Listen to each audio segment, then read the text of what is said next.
There's two ways to make a woman fall head over heels for a man.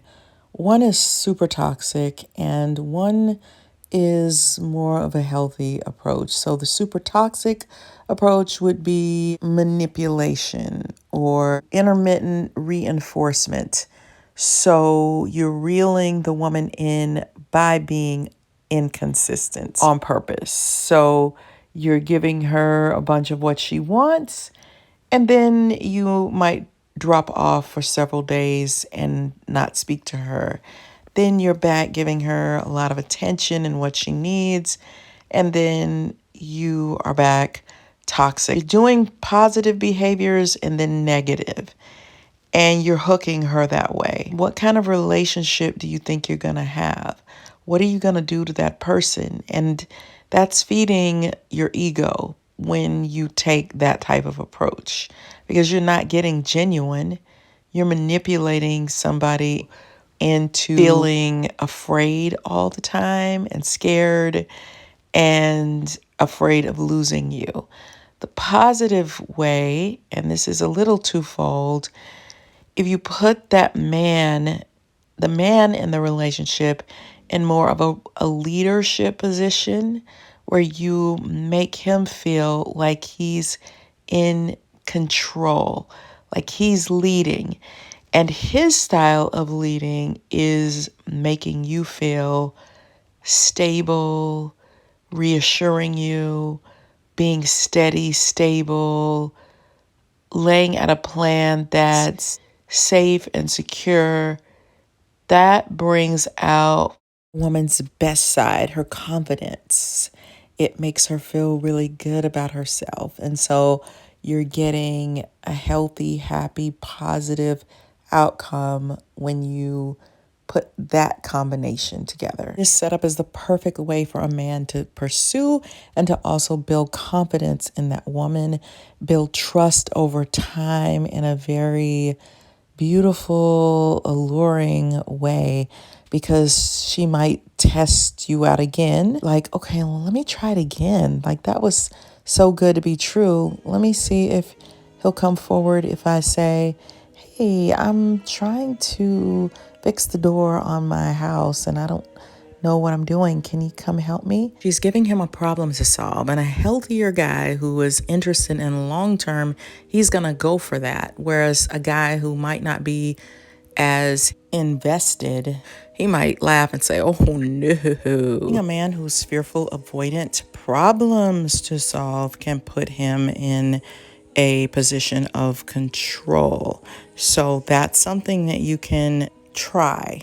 And he's like, of course, because he set the tone that I'm coming to help you. I want to serve you in positive ways, because it builds a safety net. It makes her feel like I can depend on him. I can rely on him. That's what a smart man does. A smart man says, don't worry about serving me. Let me serve you. Let me take the lead in that. And what happens is you're pouring into her in positive ways. So she's going to start pouring into you and giving you back the things that you want the most. How could she resist you? It's going to be difficult for her to resist you. And she's feeling cloud nine euphoria. So she's going to want to dress better. She's going to want to act better. She's going to want to make you feel amazing. She's going to make you feel like a stud because you are taking the lead in a positive way. A smart woman will tell you that you're her hero. You're going to feel like her hero. The thing about dysfunctional, there I go again. It's disorganized, even though it is a dysfunctional attachment style. But the thing about fearful avoidance is they could be toxic or they could be amazingly healthy. And it's like, which role are you going to play? The reason why they're so alluring is because they can attract people who want somebody who is avoidant, and they can attract somebody who wants somebody who is clingy or fearful. they've got two different bases to choose from or to attract. And these are subconscious attractions, because people might say, I don't want somebody who's clingy. I don't want somebody who's avoidant. But if that's the area in which you've been hurt, that's what your subconscious is going to attract, so that you can have the power to fix it. It's an unfortunate, frustrating thing. So these people have the power to attract more quote unquote dysfunction. What makes this type sexy and alluring, the fearful avoidant, is because they're not one-sided. They're not one-noted.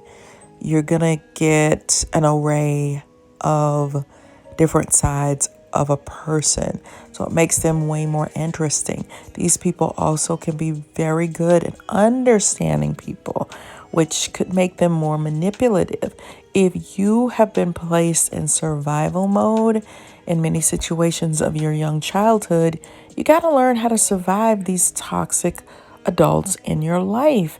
And not to say that they didn't have any positivity. They had to have had some positivity. Otherwise, they would have a personality disorder. But they've got enough toxicity that it creates an attachment style that's unhealthy.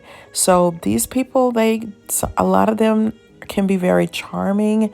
They can be very interesting. They might take on a lot of things to help them to keep their anxiety at bay. So they may have very interesting things that they do.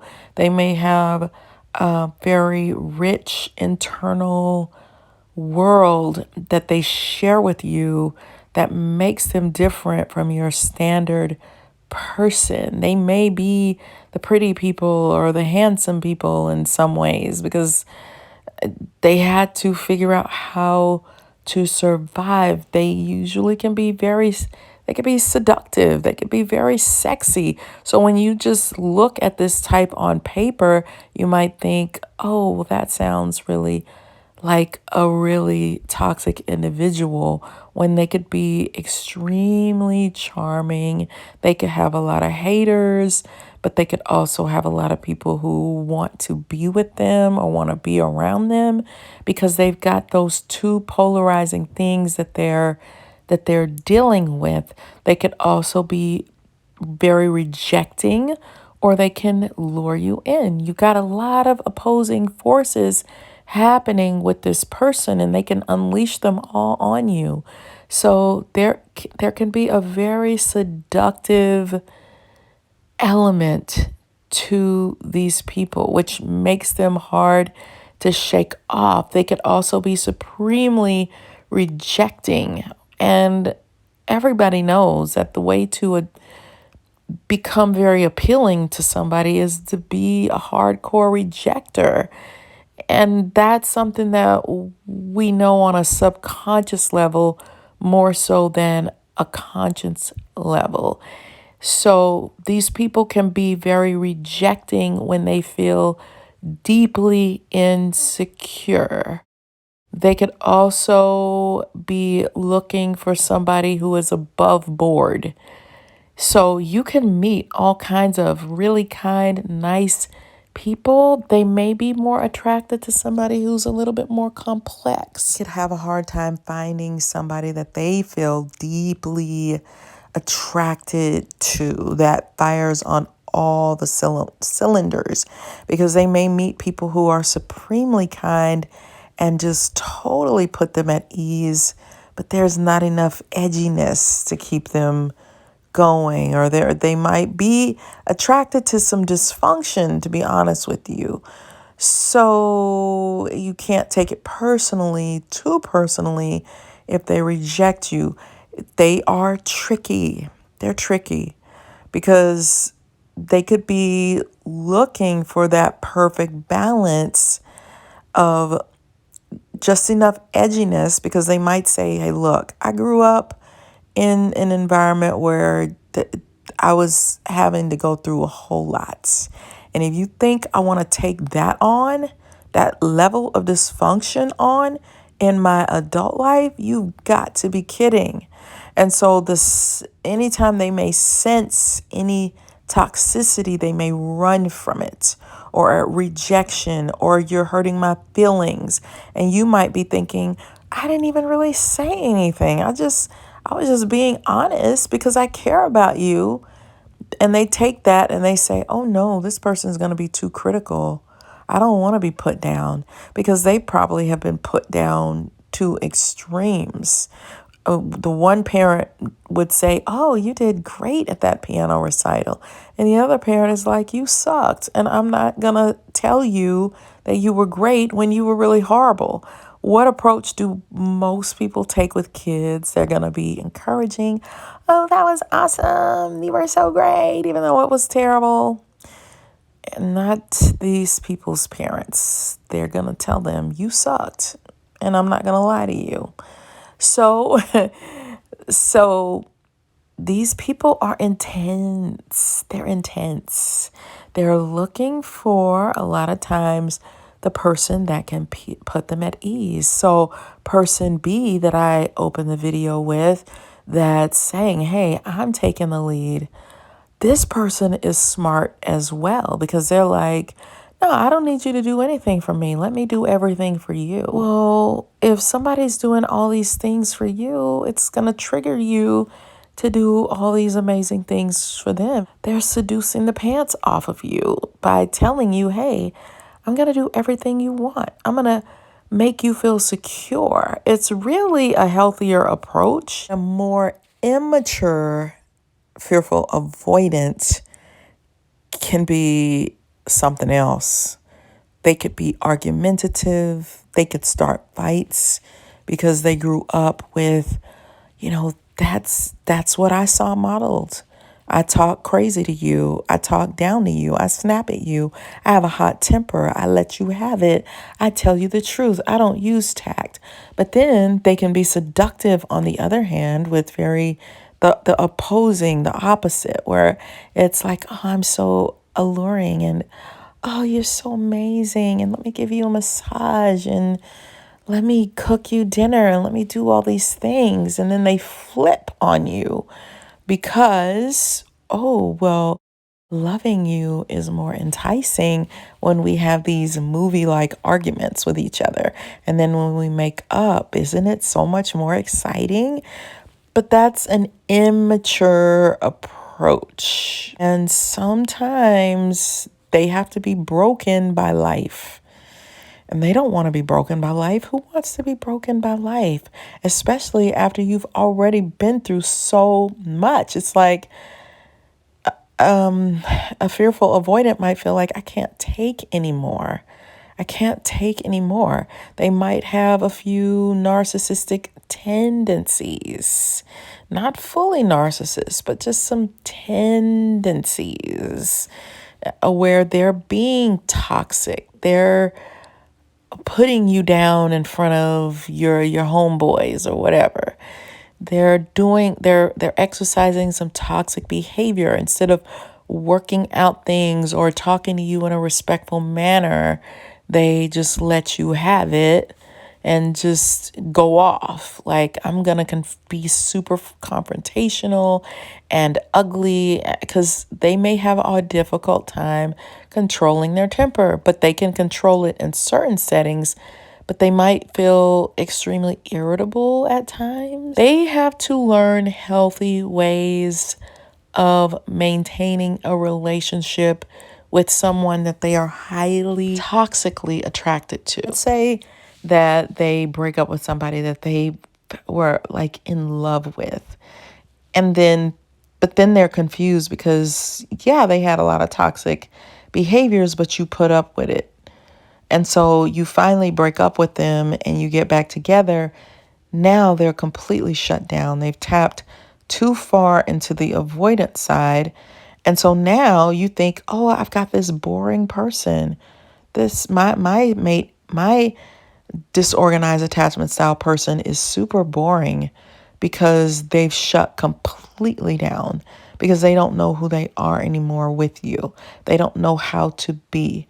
They don't know how to act. They don't quite know what they did to push you away, and they finally fell head over heels for you, even though at first they kind of had the attitude of, I could take you or leave you because I'm amazing. I'm wonderful. They're not fully narcissistic, but they kind of protect their ego. So I don't need you. I'm all that. People like me. They want me. So let's say they finally do get really attached to you and you break up with them. Well, now they want to walk on eggshells with you because this type is always going to be trying to figure people out. What did I do wrong? What do I need to do to keep you? So now I'm super boring. I'm super to the left. I have zero personality, and you forget that I had personality because I'm too afraid to be myself, and I don't even know who that is right now. What can also make a fearful avoidant very alluring and attractive is because they can develop a skill for reading you. And this is not a bad thing. This is a good thing. In a way, don't you want somebody who reads you, who understands you, who knows what makes you tick, who knows what you want? They can perfect this skill. They know if there's somebody that needs more security. Now, individuals with a fearful avoidant attachment style can have an alluring quality that people find attractive. So, number one, they can have a mysterious aura. Their tendency to be elusive can create intrigue, making others want to know more about them. Two, independence. They may project a strong sense of self-reliance, which can be appealing to those who admire confidence. Three, passionate moments. When they do open up, their intense emotions can lead to passionate and memorable experiences. A number four reason to date one of these attachment styles is they have a charismatic energy. They may have a magnetic personality that draws people in, often being charming and engaging in social settings. And five, you should date them because of vulnerability. Their struggles with intimacy can evoke a protective instinct in others, making them appear more relatable and human. So while these traits can be attractive, it's still important to recognize that the underlying challenges that come with a fearful avoidant attachment style. But this is how they suck you in, though. They can be sexy, appealing, and alluring, but to be fair, we need to look at how fearful avoidant attachment in dating relationships can manifest in several toxic and dysfunctional ways. Number one, mixed signals. They may show interest, but often withdraw suddenly, leaving their partner confused. Two, fear of intimacy. They desire closeness, but push partners away when things get too close emotionally. Three, trust issues. Constantly doubting their partner's feelings or intentions, leading to jealousy and insecurity. Four, emotional upheaval. Intense emotional reactions to perceived threats, causing erratic behavior. And five, avoidance of conflict. They might avoid discussing issues, leading to unresolved problems and resentments. So these patterns can create a cycle of anxiety and instability in the relationship. So you might want to break these each down into pieces and focus on one at a time if you're in a relationship, and really try to see, am I avoiding certain topics? Why am I avoiding that? Practice talking about things that may be a little uncomfortable. They can also have trust issues, and that's why it's good if they're with somebody who can continuously show them stability, that I'm here, I'm stable, I'm pouring into you in positive ways. That really helps. That really, really helps. And then they start to want to give that in return. So that helps. The mixed signals usually come into play when they're with somebody that's quote unquote making them feel insecure, or they're triggered.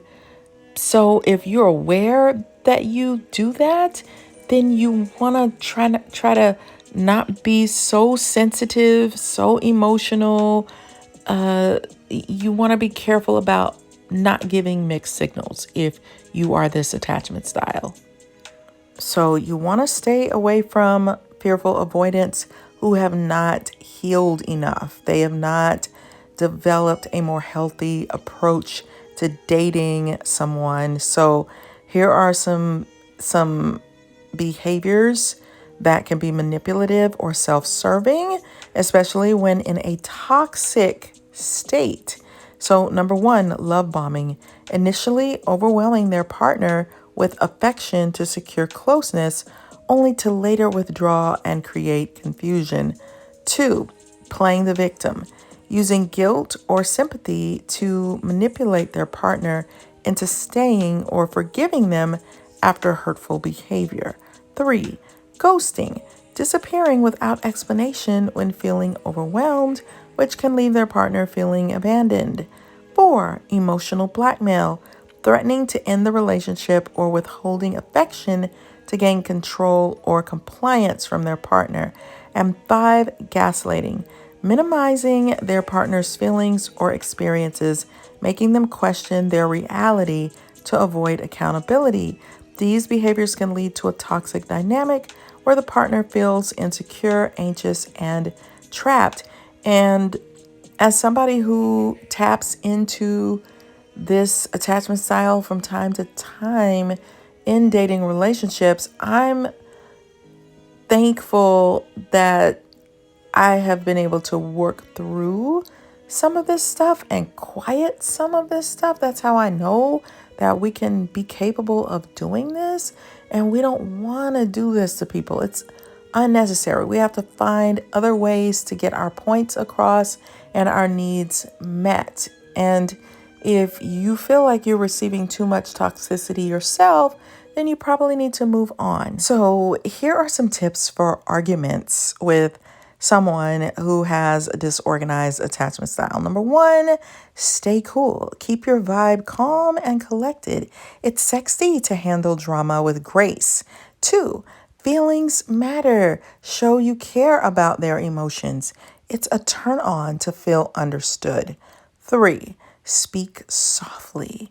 Use I statements to share your feelings. It's more intimate than blame. And four, open up. Create a safe space for both people to be vulnerable. Sharing secrets can spark deeper connection. Five, set boundaries. Clearly express what you need.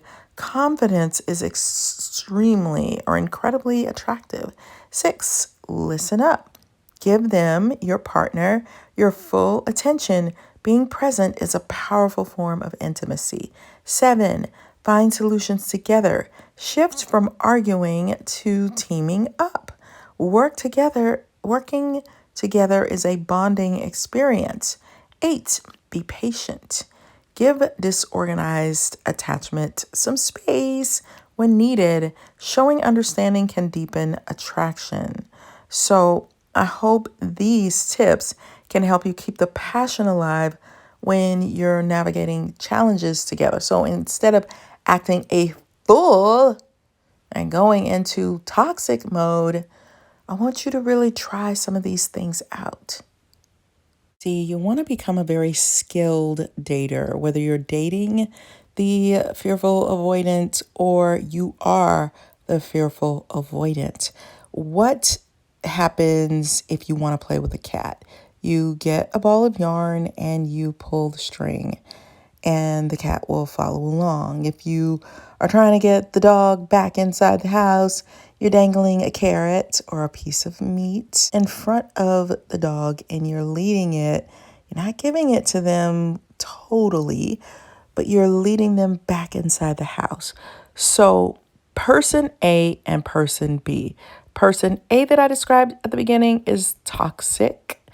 Person B is healthy. The toxic person, he's bringing out the clingy side of disorganized attachment. He's bringing out the clingy side. He's feeding his ego. He's not creating healthy, but he is tapping into the clingy person that's going to attach and make him feel wanted in that way, but it's not pure. Person B, you're developing something over time that's healthier. He is pulling the string with the cat. So he wants to play. He's being more of the pursuer. He's bringing out a little bit of the avoidant side of the disorganized attachment because that person is going to be a little hesitant. But he gives them room to test the field and then move again, test the field and then move again until they're getting into a safe pattern that feels really, really good. He's pouring into. Person A takes away. Person B gives. So these dynamics can shift a little bit based on male and female dynamics. So you have to be aware of that too. For an insecure attachment style, like fearful avoidant, they're always looking for some sort of security. And you might want to let that man or figure out ways to put him in a leadership role. And one way to do that is by not being his mommy. He already has a mommy. So that means I'm not telling you what to do and how to do it. So you have to figure out, how do I get him to do what I want him to do without being his mommy? How can we respect each other? Men want respect. How can I get the love I need and to feel cherished? Put people with this attachment style at ease as they keep testing the waters, as they keep needing you to make them feel secure. Oh, you want hugs? I'll give you hugs. You need another hug? Here's another hug. Here's another one. What else do you need? And they may say things like, I want to serve you. I don't need you fixing my door. I'm going to fix your door. So they can put themselves in a position of control. A disorganized attachment style may need something more than just complete one note.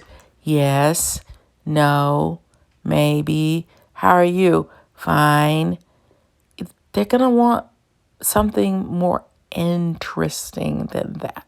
They can become very attracted to this person who has some layers and interesting notes to their personality, where you kind of keep giving disorganized attachment something new to learn about you every week, like a little crumb of, hey, here's my feisty side, or here's my funny side. So I'm doing all these things, but I'm taking the lead in a way that is healthy, that has some boundaries. Both sides should have their standards, male and female.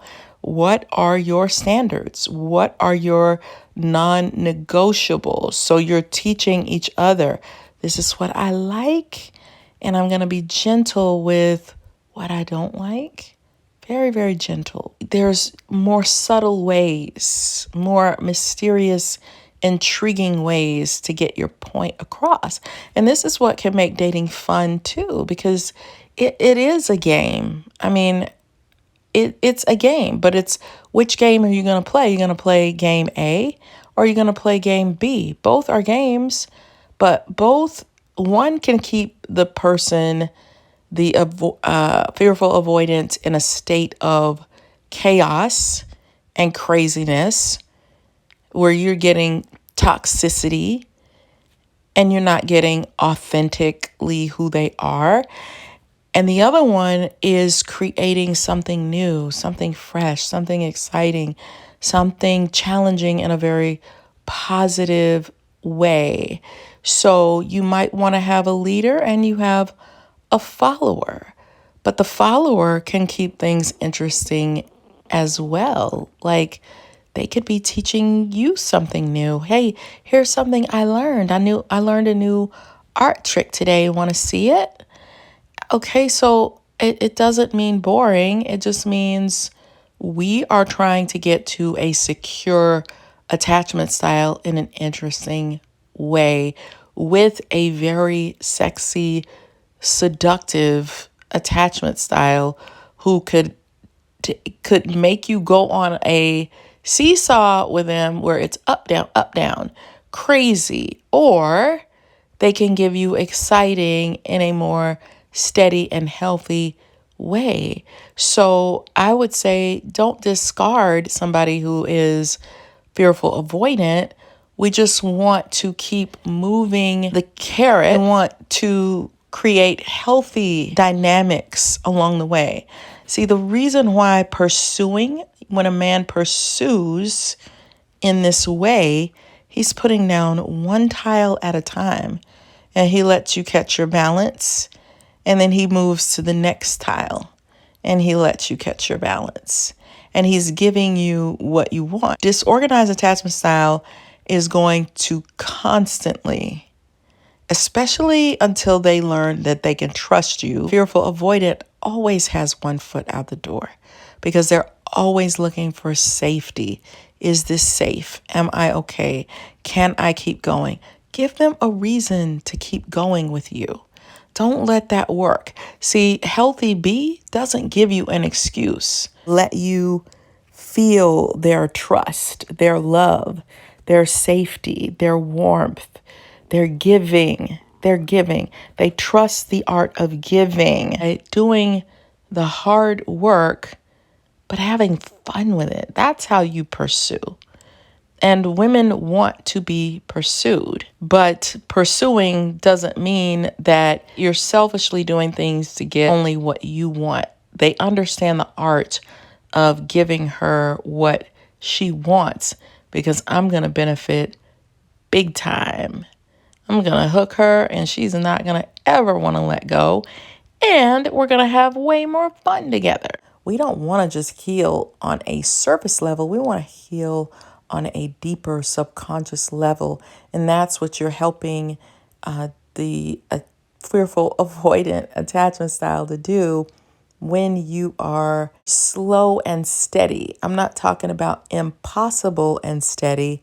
I'm talking about consistently, one step at a time.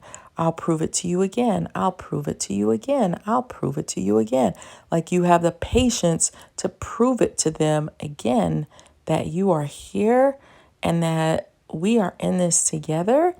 You can even problem solve together and figure things out together. You're making things happen and you're showing each other, hey, we can build a life together. But we got to throw the toxic out of the door. We got to be sexy and we got to keep the toxic out.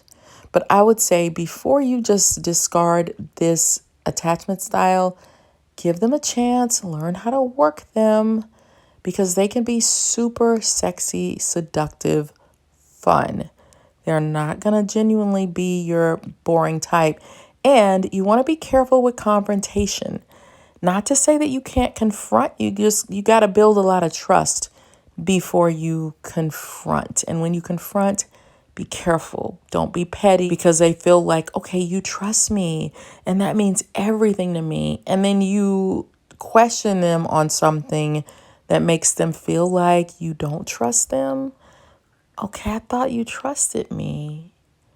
I thought you were looking out for me. Fearful avoidants can be seductive and sexy, and they can flirt with anybody.